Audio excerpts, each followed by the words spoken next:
Vietnam, Indonesia, the Philippines, Malaysia, and many others.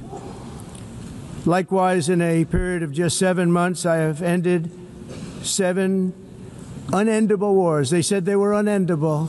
You're never going to get them solved. Some were going for 31 years, 2 of them, 31, think of it, 31 years. One was 36 years. One was 28 years. I ended 7 wars. And in all cases, they were raging with countless thousands of people being killed.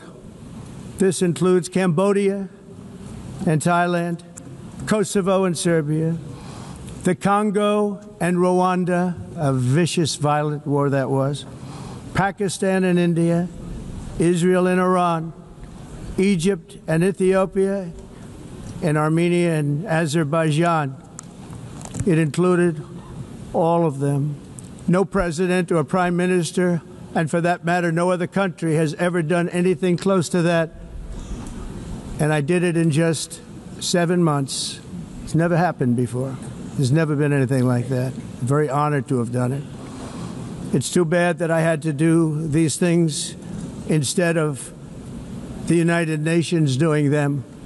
And sadly, in all cases, the United Nations did not even try to help in any of them.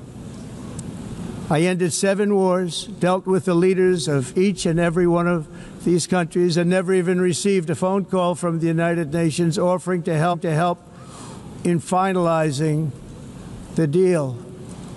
All I got from the United Nations was an escalator that on the way up stopped right in the middle. If the First Lady wasn't in great shape, she would have fallen. But she's in great shape.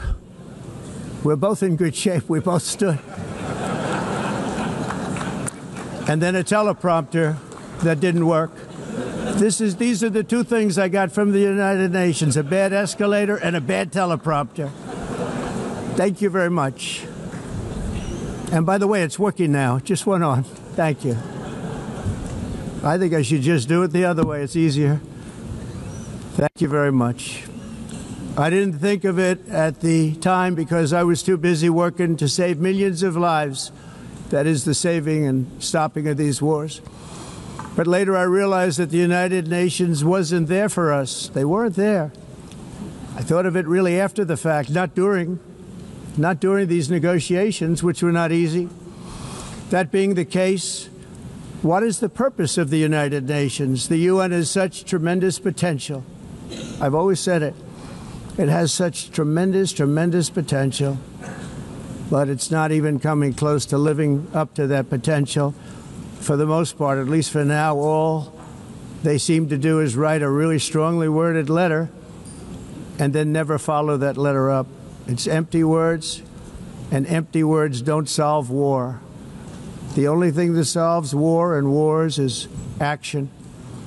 Now, after ending all of these wars and also earlier negotiating the Abraham Accords, which is a very big thing for which our country received no credit, never receives credit. Everyone says that I should get the Nobel Peace Prize for each one of these achievements. But for me, the real prize will be the sons and daughters who live to grow up with their mothers and fathers, because millions of people are no longer being killed in endless and unglorious wars. What I care about is not winning prizes, it's saving lives. We saved millions and millions of lives with the 7 wars. And we have others that we're working on, and you know that. Many years ago, a very successful real estate developer in New York, known as Donald J. Trump, I bid on the renovation and rebuilding of this very United Nations complex. I remember it so well. I said at the time that I would do it for $500 million, rebuilding everything. It would be beautiful. I used to talk about, I'm going to give you marble floors. They're going to give you terrazzo. I'm going to give you the best of everything. You're going to have mahogany walls. They're going to give you plastic. But they decided to go in another direction, which was much more expensive at the time, and which actually produced a far inferior product. And I realized that they did not know what they were doing when it came to construction, and that their building concepts were so wrong and the product that they were proposing to build was so bad and so costly. It was going to cost them a fortune. And I said, and wait till you see the overruns. Well, I turned out to be right. They had massive cost overruns and spent between $2 and $4 billion on the building and did not even get the marble floors that I promised them. You walk on terrazzo. Do you notice that?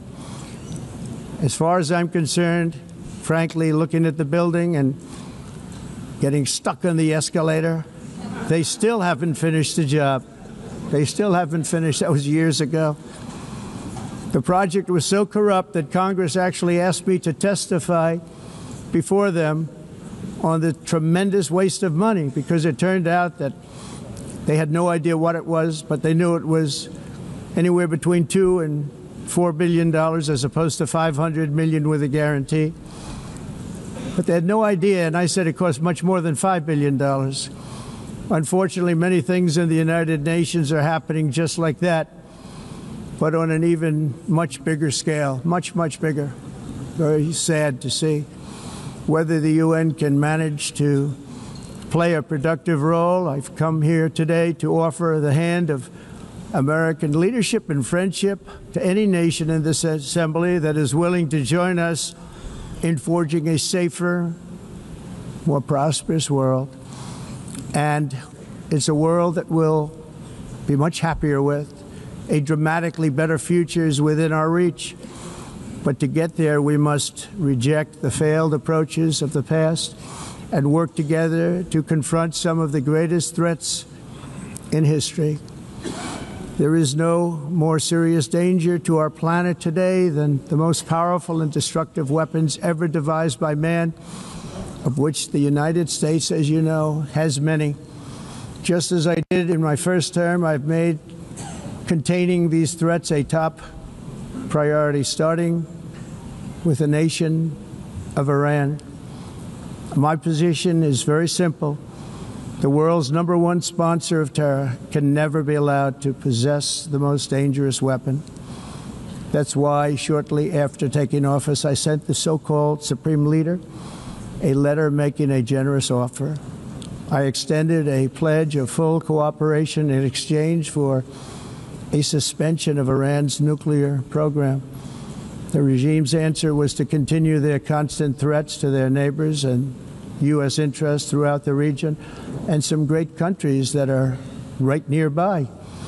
Today, many of Iran's former military commanders, in fact, I can say almost all of them, are no longer with us. They're dead. And 3 months ago, in Operation Midnight